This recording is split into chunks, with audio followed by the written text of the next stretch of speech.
예, 안녕하십니까. 저는 SJ 솔루션즈의 박재혁이라고 하고요. 이번 주제에서는 이 세카스, 시큐리티 에이저 서비스의 이 GTA 전략이라 그러는데, GTA라고 하는 것이 이제 제로 트러스트, 최근에 많이 화두가 되고 있는 이 제로 트러스트 아키텍처 관점에서 어떠한 전략적으로 저희 회사에서 지금 추진을 하고 있는지에 대해서 설명을 드리도록 하겠습니다. 우선 이 제로 트러스트라는 것을 최근에는 아마 좀 많이 들어보신 분들이 계실 것 같습니다. 근데 제로 트러스트라는 것은 말 그대로 우리말로 표현한다 하더라도 신뢰를 하지 말라고 하는 그런 컨셉을 가지고 있습니다. 영어로는 많이 알려진 게 이제 never trust라는 관점, 그 다음에 always verify라는 관점을 가지고 있습니다. never trust라는 것은 역시 신뢰를 하지 말라고 하는 그런 관점을 가지고 있고, always verify 관점은 항상 검증하라고 하는 그런 관점을 갖고 있는 최근의 정보보호 이제 패러다임 중에 가장 큰 이슈로 떠오르고 있는 분야라고 보시면 되겠습니다. 네, 본격적으로 발표를 시작하겠습니다. 제로 트러스트의 개요나 이슈, 그다음에 저희 이제 세카스, 저희 SJ, GTA 전략에 대해서 말씀드리도록 하겠습니다. 예, 개요 및 이슈인데 이 제로 트러스트라고 하는 것이 나온 것 자체는 사실 조금 시간은 사실 됐는데 국내에 이 개념 자체가 들어온 지는 사실 얼마 되지 않았습니다. 정책적으로도 최근에 많이 이슈가 되고 있는데 2005년부터 사실 시작이 됐고 실제 2010년에 이제 미국의 리서치 기관인 포레스터 리서치라는 기관이 있습니다. 그 기관에서 처음으로 이 제로 트러스트라고 하는 개념이 처음으로 주장이 되게 됩니다. 근데 2014년에 이제 구글에서 이제 비욘드 코프라고 하는 아주 최근에 제로 트러스트 모델에 가장 가까운 모델을 제시를 하게 됩니다. 요약을 한다 그러면 VPN 없이도 기업의 내부에 리소스에 안전하게 접근할 수 있는 그런 모델을 제시하는데 역시나 이제 네트워크의 위치와 관계없이 디바이스의 인증, 사용자 인증, 접근자 관점으로 적용을 하고 있다고 하고 있습니다. 실제 지금 제로 트러스트에 가장 가깝다고 할 수 있는 것이 이제 니스트라고 하는 이제 미국 국립표준기술연구소가 있습니다. 니스트의 이제 SP800 스페셜 퍼블리케이션인데 SP800-207 특별 간행물에서 제로 트러스트 아키텍처라고 하는 가이드라인이 발행이 되게 됩니다. 이 문서에서 제로 트러스트의 원칙이나 제로 트러스트 아키텍처, 제로 트러스트에 대한 그 전략이나 방법론 등이 소개가 되었고 실제 미국에서 미국의 행정부나 국방부에서 정책적으로 상당히 제로 트러스트 측면에서 많이 지금 추진을 하고 있는 상태입니다. 이미 2021년에 이제 바이든 행정부에서는 이미 제로 트러스트 형태로 각 기관들은 모두 제로 트러스트 형태의 전략을 제시하고 예산을 수립하라고 한 바가 있고요.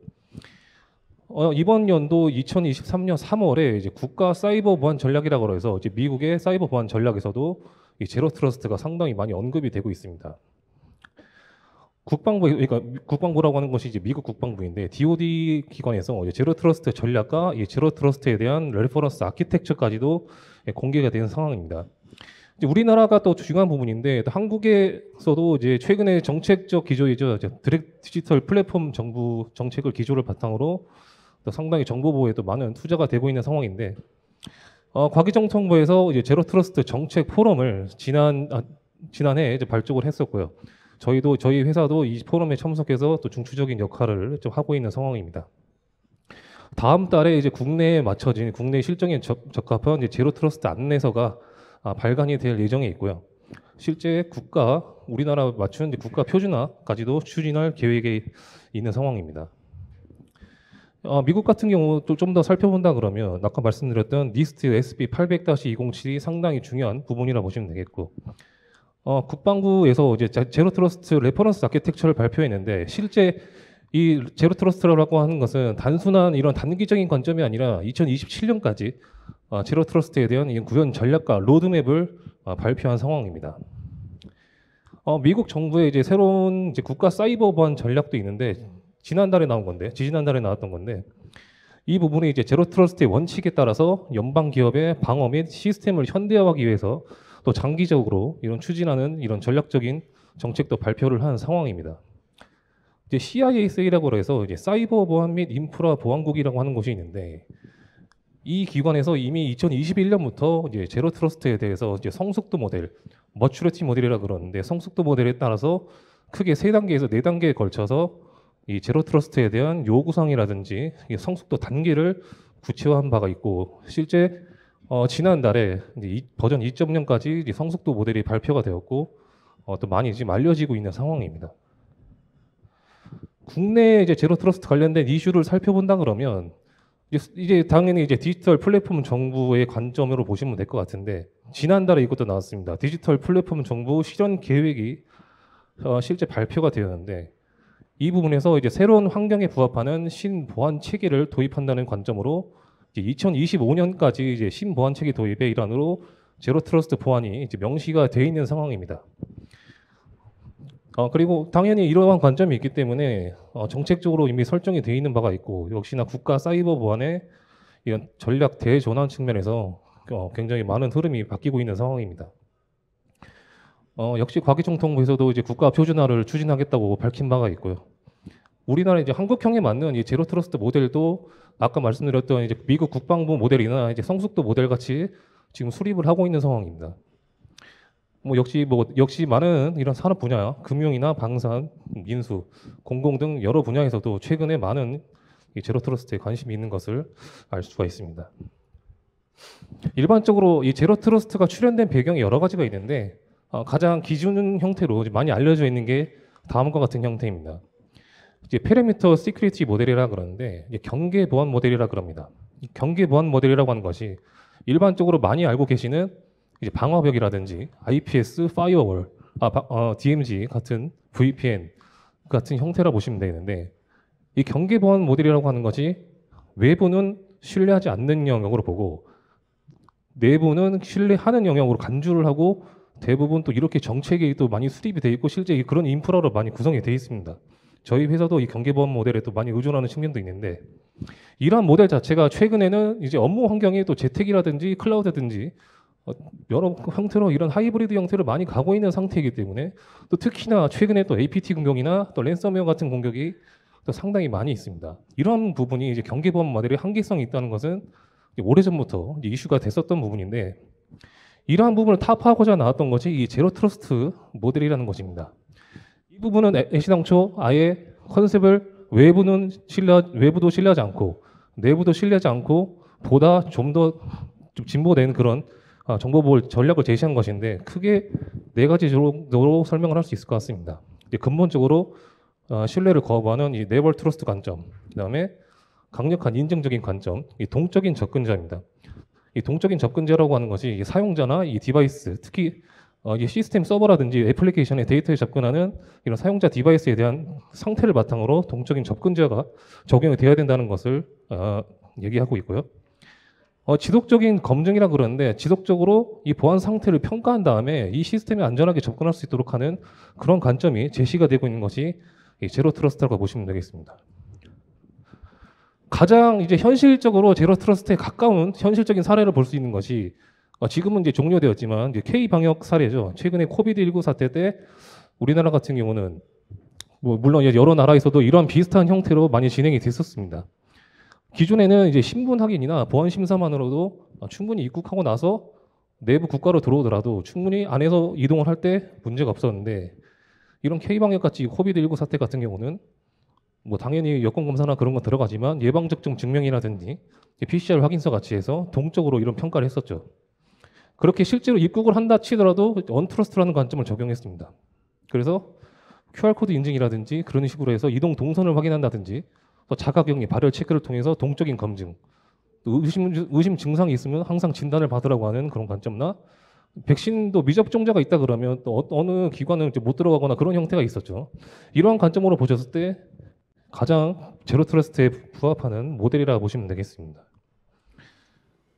기업과 이제 기관들이 제로 트러스트 시스템 또는 제로 트러스트 솔루션이나 서비스를 도입할 때 가장 주요한 제로 트러스트 전략 수립 이슈로 꼽고 있는 것이 크게 두 가지가 있는데 어느 한 기관의 조사에 따르면 24% 정도는 이제 완벽한 제로 트러스트 솔루션을 갖춘 적격한 벤더가 부족하다고 토로를 하고 있습니다. 실제로 이거는 우리나라뿐만이 아니라 이제 미국에서도 특히 미국이나 EU나 일본, 중국 모두 마찬가지인데 아직까지도 제로 트러스트 솔루션이나 서비스에 대해서 정확하게 제시를 못하고 있고 도입하는 기관에서도 상당히 많은 이슈를 갖고 있는 게 사실입니다. 역시나 이렇기 때문에 이제 여전히 VPN이나 방화벽 같은 모델에 계속 의존할 수밖에 없는 상황이고요. 다른 기관의 조사에 따르면 이제 37%의 고객들은 제로 트러스트 구현에 상당히 어려움을 겪고 있는데 크게 두 가지가 있습니다. 필요한 자원과 기술력의 부족으로 아직까지도 제로 트러스트를 구현하기가 어렵다고 하고 있습니다. 역시나 일반적으로 많이 알려져 있는 이런 정보보호 개념과는 조금의 차이가 있고 도대체 제로 트러스트라는 것을 어디서부터 접근을 해야 되는지 많은 고민인 것이 사실인 것 같습니다. 또 다양한 기술에 또 막대한 정보보호 투자를 했지만은 역시 운영의 복잡성이 있습니다. 여러 벤더사의 이런 솔루션들을 도입해놓겠지만 통합 관리라는 측면이 상당히 어렵습니다. 도입은 많이 했지만 운영 관리도 상당히 어렵고 그런 와중에도 이제 제로 트러스트라는 것을 달성을 하고 그러는데 그럼 도대체 어떻게 해야 되냐, 이제 어디서부터 시작해야 될지 모르는 그런 또 이슈가 발생하게 되죠. 그런 관점에서 봤을 때는 이제 제로 트러스트 보안 시스템이라는 것은 아까 미국의 그런 전략적인 측면이나 보셨어도 성숙도 모델이나 확인을 해본다 그러면 역시나 단계적으로 이 제로 트러스트 보안 체계는 전환이 필요하다는 관점이 중요한 것 같습니다. 이 제로 트러스트를 설명할 수 있는 최근에 가장 드팩토에 가까운 사실상 표준에 가까운 제로 트러스트 니스트, 아까 말씀드렸던 미국 국립표준기술연구소의 SP800-207의 제로 트러스트 아키텍처 모델입니다.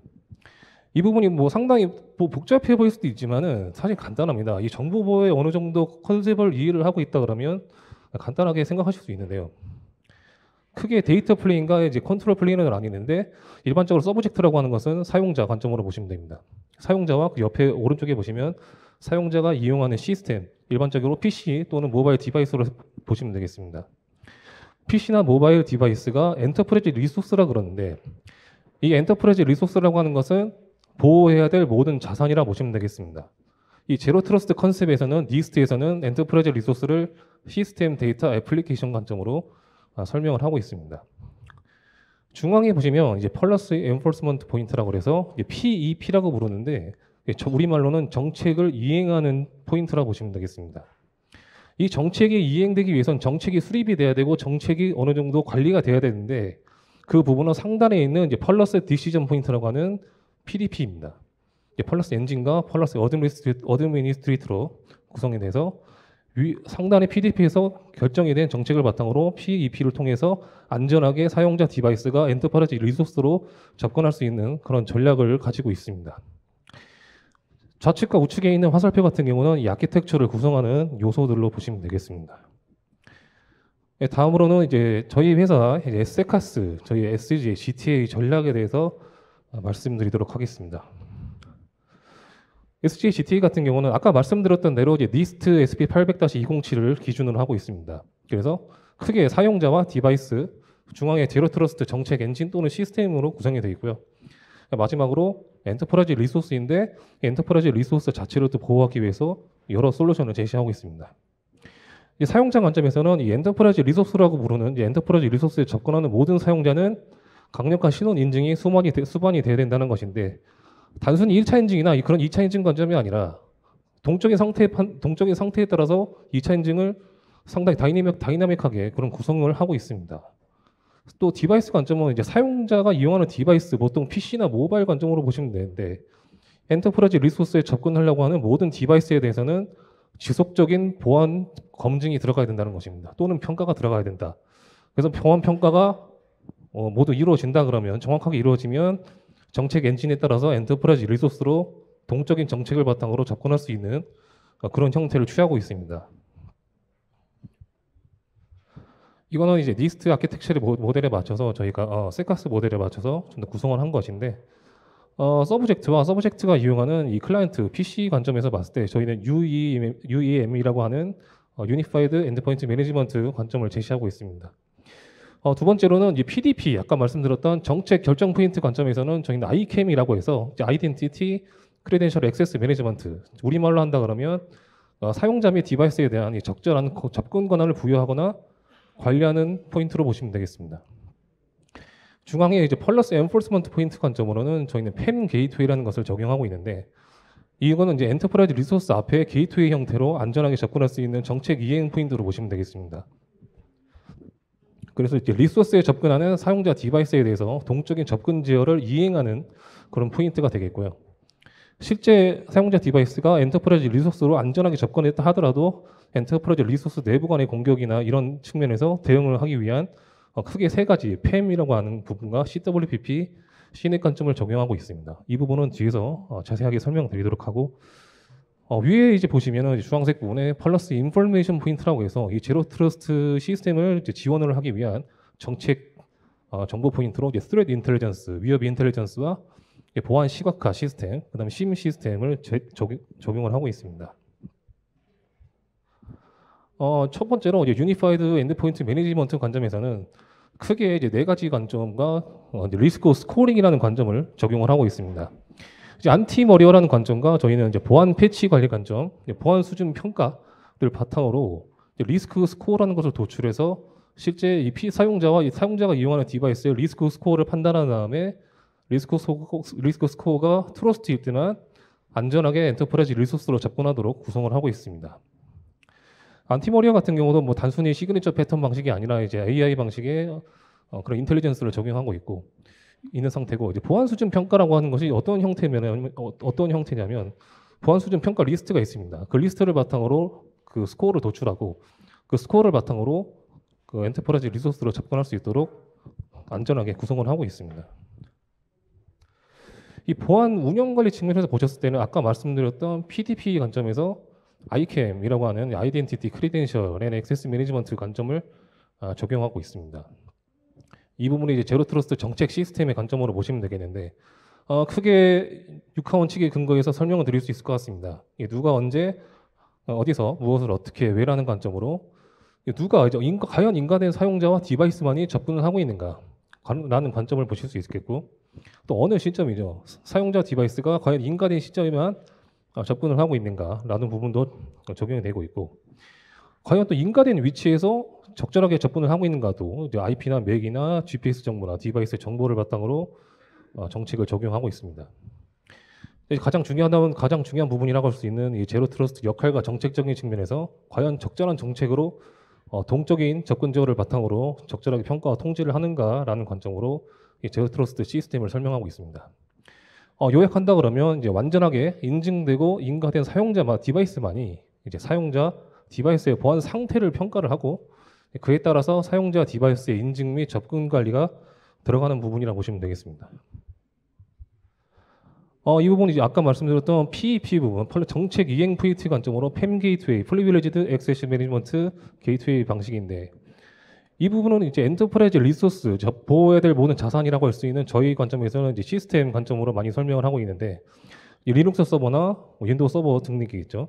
온프리미스 클라우드 인프라를 가리지 않고 이 서버에 접근하려고 할 때 안전하게 접근을 해야 되는데, 동적인 사용자와 디바이스의 동적인 상태의 판단에 따라서 주기적으로 디바이스의 보안 평가를 하고 거기에 따른 연결을 차단하거나 세션을 붙이는 그런 형태를 구성하고 있습니다. 이 부분은 당연히 아까 말씀드렸던 ICAM의 정책을 기준으로 동적인 판단을 해서 사용자와 디바이스를 차단하거나 연결해주는 그런 역할을 수행하고 있습니다.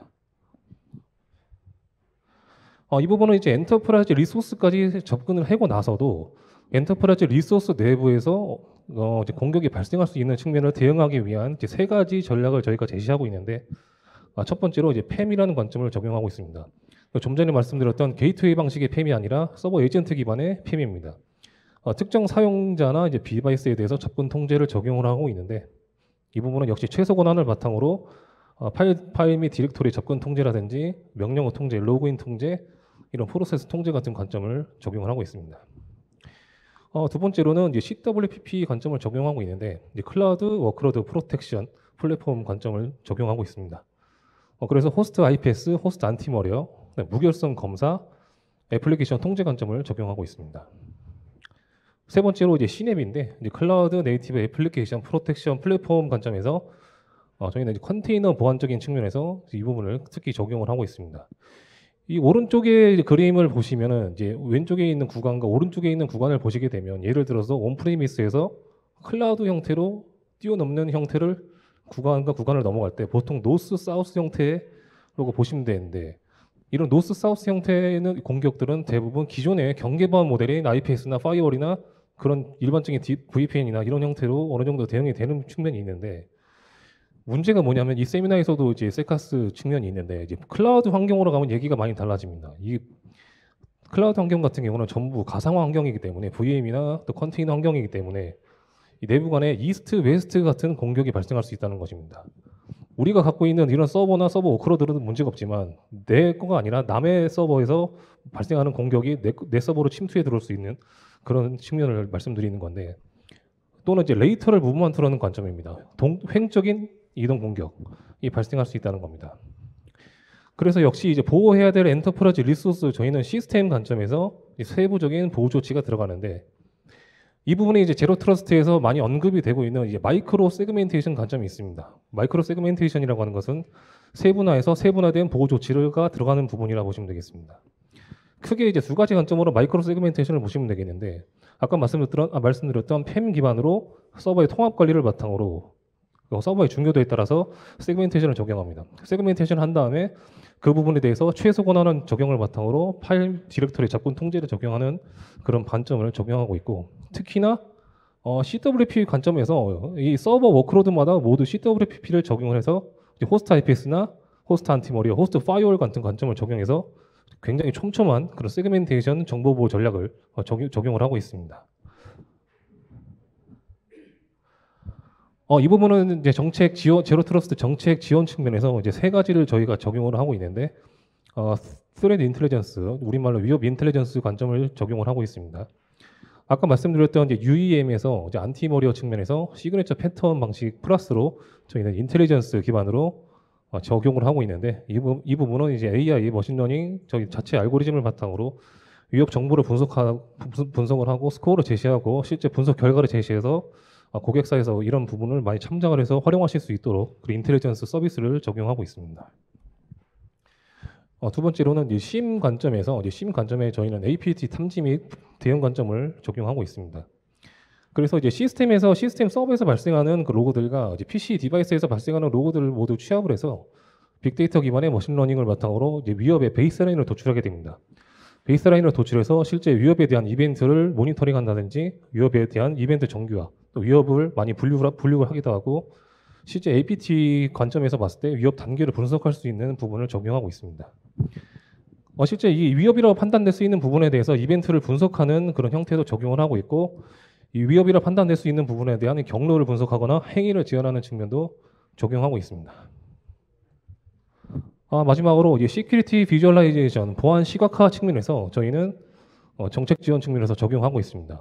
이 부분은 이제 클라우드 환경뿐만 아니라 온프레미스, 클라우드 데이터 센터, 또 특히 재택 같은 경우 또 유저와 디바이스의 시스템 관점으로 모든 로그를 취합을 해서 보안 시각화를 적용합니다. 이 부분이 이제 보안 관리자한테 많이 도움이 되는 부분이라 보시면 되는데, 크게 이제 위에 그림을 보시게 되면 이제 그 자산에 대한 위협의 경보를 띄우는 알람 형태로도 제시를 하거나, 또는 이 위협이 발생했을 때 사용자 행위에 대한 지원을 할 수 있는 형태를 적용하고 있고, 실제 위협이 어떻게 발생했는지에 대해서 상세하게 가시화를 할 수 있는 기능을 제시하고 있습니다.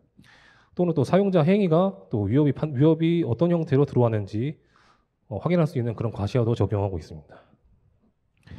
이 부분은 이제 방금까지 말씀드렸던 저희 SJ GT 솔루션들을 모두 총 집합해서 한 장으로 요약한 장표입니다.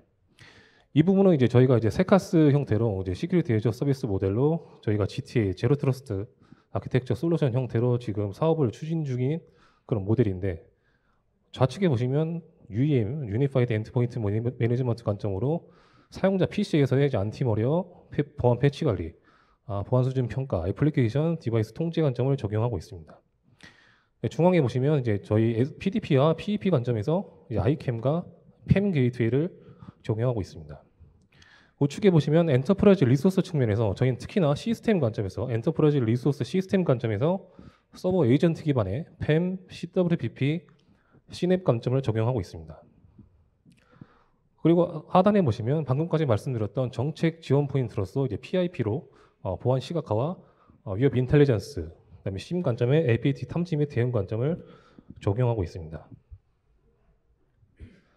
마지막으로 저희 그 SJ 솔루션즈에서 이제 제로 트러스트 세카스 사업 전략 측면에서 말씀드리고 발표를 마치도록 하겠습니다.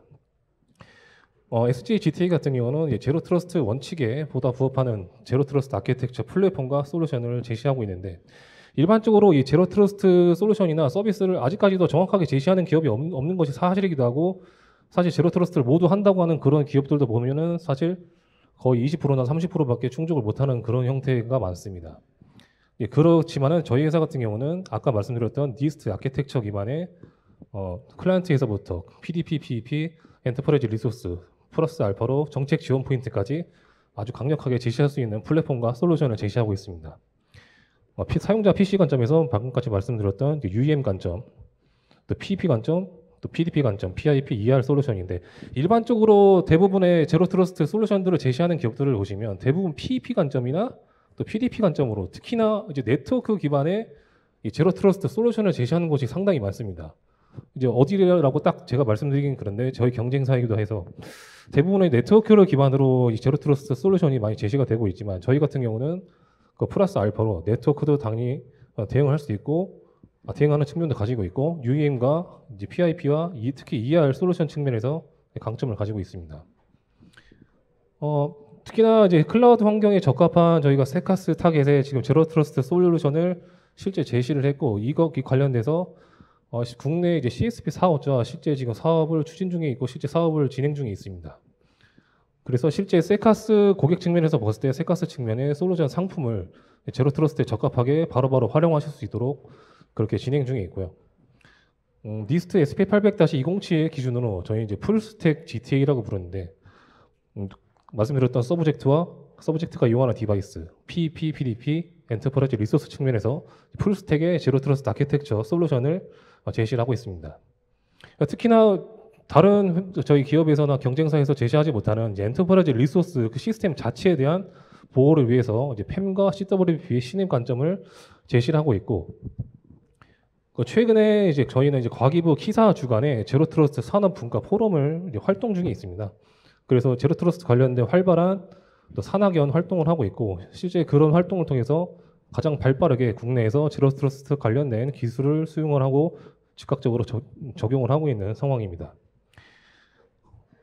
특히 이제 시스템 보안 관점으로 저희가 많이 설명을 하고 있는데 이제 애플리케이션과 이제 데이터 관점으로 이제 여러 가지 파트너십을 계속 확대를 하고 있습니다. 그래서 실제 제로 트러스트 관련된 얼라이언스 체계를 강화를 해서 저희가 갖고 있는 이제 시스템 보안 측면과 시스템 보안 측면을 접목을 해서 얼라이언스 형태로 가장 국내 환경에 적합한 제로 트러스트 솔루션을 갈 수 있도록 노력을 하고 있는 중입니다. 예, 이상으로 세카스 GTA 전략 또는 SJ GTA 전략에 대해서 발표를 마치겠고요. 앞으로 이제 제로 트러스트 국내 제로 트러스트에 대해서 많은 관심을 부탁드리고 저희 SJ GTA 아키텍처 솔루션 전략에 대해서 많은 관심을 부탁드리도록 하겠습니다. 감사합니다.